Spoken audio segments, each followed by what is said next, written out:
ఒక చిన్న పని అతని జీవితాన్నే మార్చేసిందంటే మీరు నమ్మగలుగుతారా? నమ్మాల్సిందే. ఒక చిన్న గ్రామంలో బీద పిల్లాడు రాము ఉండేవాడు. అతడికి తినడానికి కూడా సరిపడా ఆహారం ఉండేది కాదు.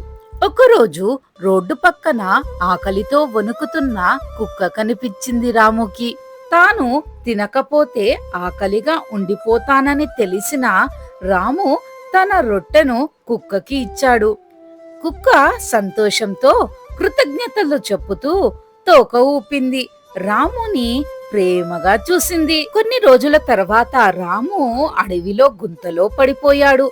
సహాయం కోసం ఎవ్వరూ లేరు.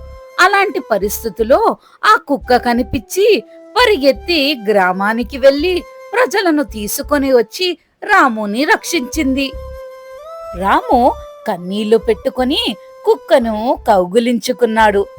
నీకు ఒక్కసారి భోజనం పెడితే నా ప్రాణాలే కాపాడావు అని ఆ కుక్కని చూస్తూ అన్నాడు.